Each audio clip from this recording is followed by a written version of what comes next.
Imagine, just for a second, a father putting his infant son up on a high chair, telling him to jump, and then literally stepping back and letting the boy crash right to the floor. Crazy, right? Well, the lesson there was never trust anyone completely. And that, right there, is the dark, deeply psychological foundation of the ultimate monopoly playbook. In this explainer, we're going to unpack the mindset and the exact step-by-step mechanics behind the most ruthless business empire in human history. So welcome to our masterclass on John D. Rockefeller and the meteoric rise of Standard Oil. Look, we aren't just rattling off history today. We're actively deconstructing how an extreme, almost obsessive level of efficiency turned a discarded waste product into a literal trillion-dollar legacy.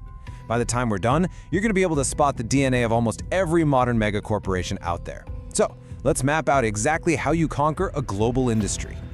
All right, phase one, the psychology of power, where trust is an absolute weakness.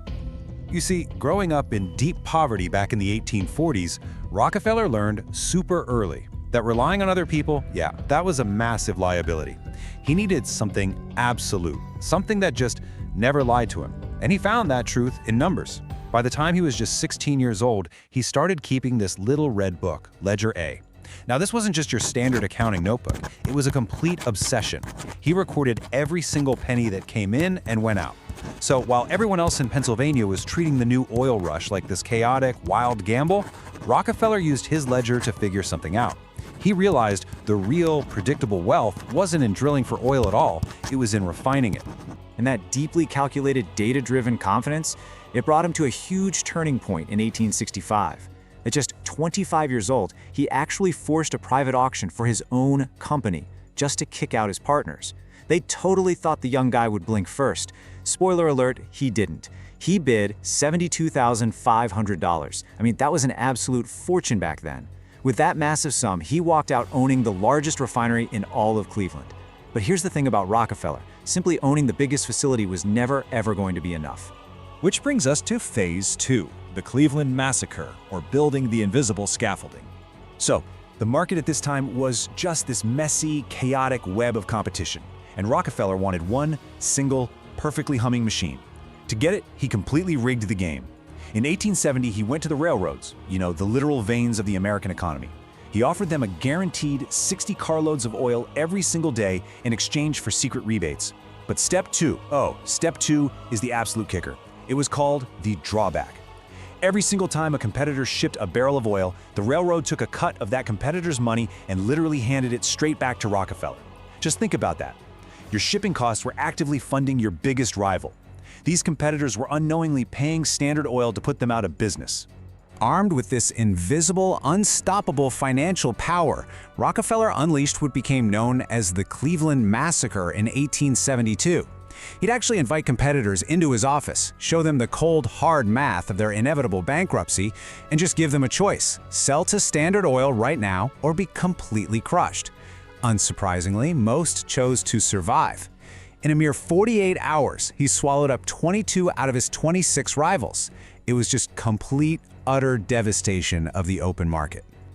Now, phase three, mastering vertical integration, otherwise known as the squeeze. So what about those four rivals that managed to survive? Well, Rockefeller simply couldn't tolerate loose ends. If you refused to sell, he brought out the big guns, vertical integration. He essentially just bought the oxygen you needed to breathe. He bought the companies that manufactured the oil barrels. He bought the physical forests where the wood for the barrels grew. He bought the chemical plants that treated the oil. He built this totally inescapable trap where, to do business at all, you had to interact with some piece of the supply chain that he completely controlled. Now apply that exact same obsessive Ledger A mindset to this massive new supply chain. There's this famous story where he ordered a factory to use exactly 39 drops of solder to seal a tin of oil, instead of their usual 40. Just one single drop. I know, it sounds totally absurd, right? But when you multiply that one drop of saved material by millions and millions of tins, it saves an absolute fortune. This intense micro-obsession perfectly scaled up into macro domination. But hey, we do have to be objective about the end result of all this ruthless optimization. Because of this relentless pursuit of efficiency, the price of kerosene plummeted from 30 cents a gallon down to just 8 cents. Rockefeller literally took a dirty, volatile waste product and made the light affordable for the poorest classes for the very first time in history.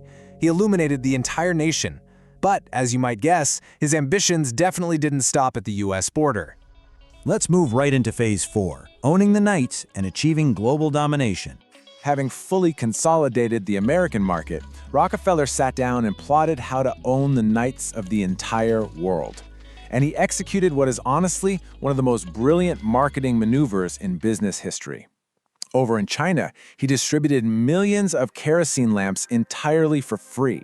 Now, why on earth would he do that? Because once a family had the lamp, they obviously needed the fuel to keep it burning. By just giving away the hardware, he guaranteed an immediate, massive surge in demand and a lifelong reliance on Standard Oil. He wasn't just finding customers, he was buying generational loyalty. And the results? Absolutely staggering.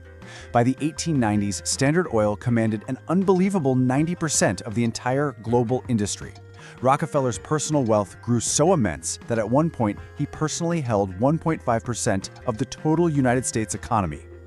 Take a second to just think about that level of concentration. He had achieved total victory. He was, for all intents and purposes, the final boss of capitalism.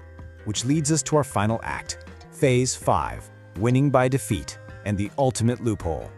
Here's the thing. When you become the final boss of capitalism, you put a massive, unignorable target right on your back. The public awe over cheap kerosene pretty quickly soured into outright hatred. In 1902, an investigative journalist named Ida Tarbell, whose own father had actually been crushed by Standard Oil years earlier, spent 2 intense years hunting down Rockefeller's paper trail. She successfully exposed his deeply hidden ghost trust.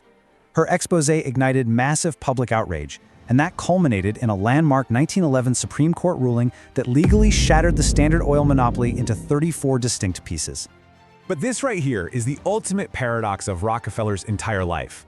The government genuinely thought they were destroying him.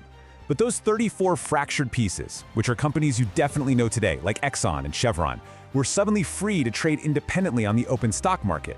Once they were stripped of all the massive political baggage of being a monopoly, the market finally recognized the true immense value of its hyper-efficient infrastructure, and the stock prices absolutely skyrocketed.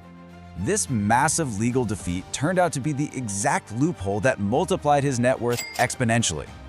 Because he still held massive shares in all 34 of those newly independent companies, the breakup actually crowned John D. Rockefeller as the world's very first confirmed billionaire. So even in defeat, he won. He actually spent his final years handing out dimes to kids on the street and funding huge medical research projects, seemingly trying to scrub the Standard blood off his legacy before he eventually passed away at the age of 97.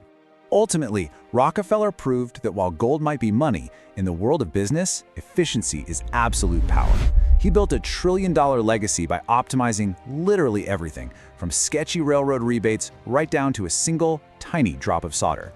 So as we wrap up our explainer today, I want to leave you with this thought.